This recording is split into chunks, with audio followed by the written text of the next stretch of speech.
Motivational काफी बातें channel में फिर से मैं आपके सम्मुख एक बार उपस्थित हो गई हूँ। आज मैं इस वीडियो में पॉकेट मनी देने वाले मनी प्लांट्स के बारे में बात करने जा रही हूँ। जी हाँ, आपने बिल्कुल सही सुना है। पॉकेट मनी देने वाले मनी प्लांट्स कोई पौधा नहीं बल्कि हमारे माता पिता है। माता पिता अपने संतान को खर्च के लिए हर महीने कुछ रकम पॉकेट मनी के रूप में देते जरूर है और बच्चे भी उस रकम को अपनी आवश्यकता से हिसाब से वे खर्च भी करते रहते हैं। यहाँ तक तो बात सही है, मगर जब मैं शालाओं में कॉलेजों में विद्यार्थियों को देखती हूँ, उनके पास उनकी आवश्यकता से अधिक रकम पॉकेट मनी के रूप में वे लाते रहते हैं। इस विषय को लेकर मैं आज बहुत गंभीर रूप से आपके सामने इस वीडियो को प्रस्तुत कर रही हूँ।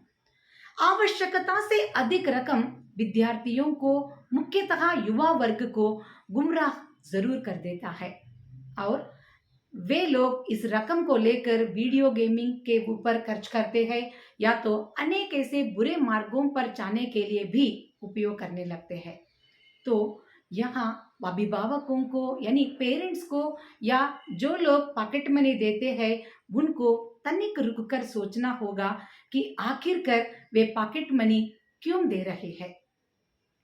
पॉकेट मनी माता पिता बच्चों को इसलिए देते हैं कि उनकी आवश्यकता को समझे और उसके हिसाब से वे खर्च कर सके और बाद में बच्चों को पैसों का महत्व पता चले और हो सके तो वे उस पॉकेट मनी में भी कुछ बचत करें यानी सेविंग्स करें।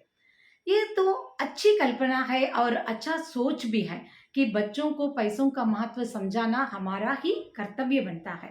मगर संस्कृत में एक वाक्य कहा गया है, अति सर्वत्र वर्जयेत।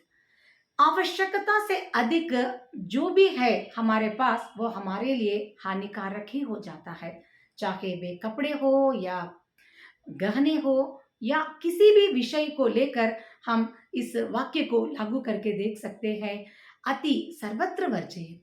तो यहाँ हमें हमारे बच्चों के लिए दिए जाने वाला जो पॉकेट मनी है उस विषय में भी अति यानी अधिकतम रकम वह उनके लिए सहायक नहीं बल्कि उनके लिए वह एक हानिकारक वस्तु बन रहा है। हम हमेशा अमेरिकी जैसी प्रगतिशील देश को या तो हम नकल करते रहते हैं या तो वहाँ की जो पद्धतियों को हम कंपेयर करते रहते हैं। विद्यार्थियों के विषय में और पॉकेट मनी के विषय में भी हम इस विषय को अगर हम नकल करके देखते हैं तो हमारे लिए जरूर लाभ हो सकता है, क्योंकि वहाँ विद्यार्थी 15 साल समाप्त होते ही अपना पॉकेट मनी खुद कमाना शुरू कर देता है। पढ़ाई के साथ साथ वह छोटा मोटा काम भी करना शुरू कर देता है।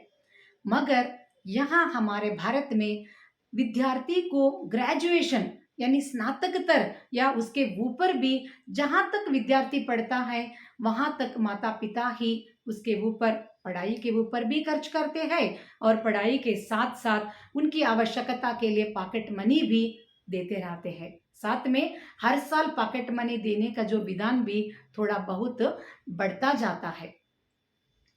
यही एक पद्धति हमारे भारत में भी हमें सीखना होगा या तो अनुकरण करना होगा। बच्चों को हमें बचपन से ही छोटे मोटे काम देना होगा।